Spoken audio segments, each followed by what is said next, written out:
কি খেতে পারি? হ্যাঁ, চকলেট। এটা কি হলো? চকলেটটা কি খেলো? মা তো চকলেট খায় না।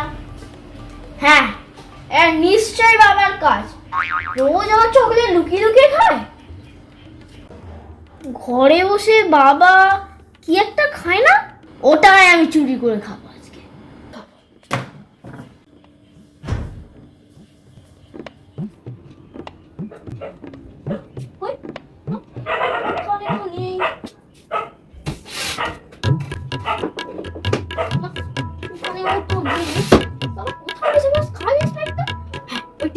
দেখি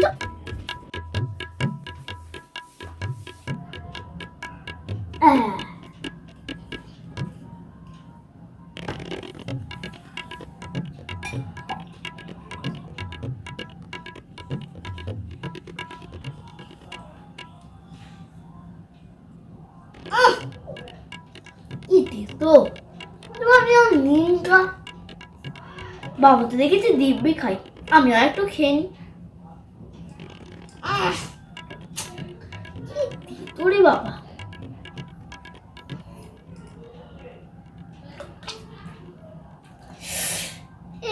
না খাওয়া যাবে না, সত্যি তো। শোনো। হ্যাঁ বলো বাবা। এই, তুই কি খেলি ওখান থেকে? কই কিছু খাইনি তো বাবা।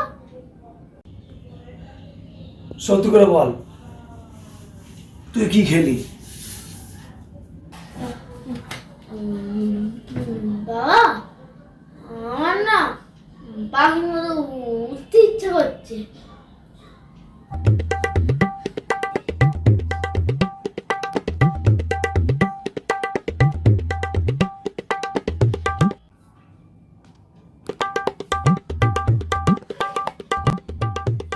এই, তুই সত্যি করে বল, তুই কি খেয়েছিস?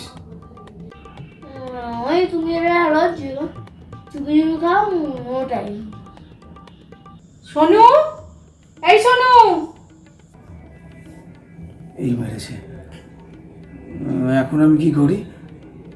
ওর মা যদি জানতে পারে তাহলে তো আমার ওই রাত্রিবেলা টনিক খাওয়াই বন্ধ হয়ে যাবে। কি হলো রে সোনু? কি হলো বাবা? মাকে আমায় ডাকলো? কই না তো। তোর যদি আবার উঠতে ইচ্ছে করে তুই তাহলে আবার উঠতে পারিস, আর যখন তোর উঠতে ইচ্ছে করবে না তখন গিয়ে ওই খাটে শুয়ে পড়বি।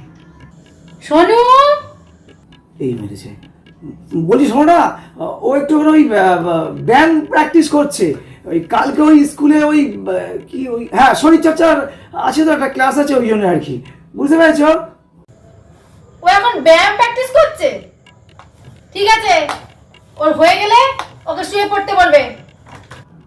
এগুলোকে এগুলোকে এখানে আর রাখা যাবে না, কিছুতেই না। বাবা, তুমি টনিকগুলো কি ঠাকুর ঘরে রাখো? ও হ্যাঁ, আসলে ওই ঠাকুর ঘরে ওই বাবা ভোলানাথ আছেন, আর উনি খুব এই এগুলো খুব পছন্দ করেন, তাই ওনার ওই কী বলে চরণামৃত তৈরি করতে হয়, সেই জন্যই ঠাকুর ঘরে আমি রাখি। আমাকে একটু চরণামৃত দেবে তো বাবা? চরণামৃত তোকে? না বাবা, তোকে দেওয়া যাবে না। তোকে দিলে তোর মা মানে তোর সতী মা, তার বাবা দক্ষরাজ, সেই দক্ষরাজের ঘরে চলে যাবে। শোনো, যা তুই আজকে একটু এখন ওখানে গিয়ে শুয়ে পড়। সত্যি বাবা? বল না দক্ষরাজকে। তুই আজকে গিয়ে শুয়ে পড়, আমি তোকে কালকে ওই দক্ষরাজের গল্পটা বলবো। সোনু ঘুমিয়ে পড়েছে? হ্যাঁ,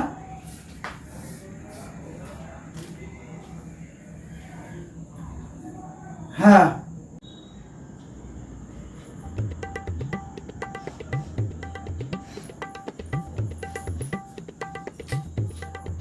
কিসের যেন একটা গন্ধ পাচ্ছি।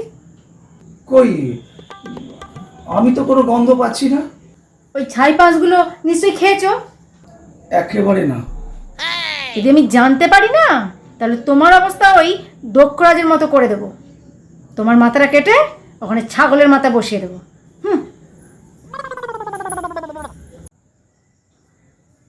বাবা তুমি আমার কোথায় যাচ্ছ?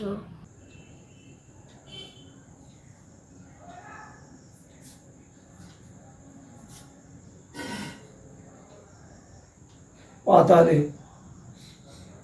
এ বাড়িতে আমার ঠাঁই নাই রে। এ বাড়িতে থাকলে আমার এই দক্ষরাজের মতো অবস্থা হবে। আমার মাথাটা ছাগলের মতো হয়ে যাবে।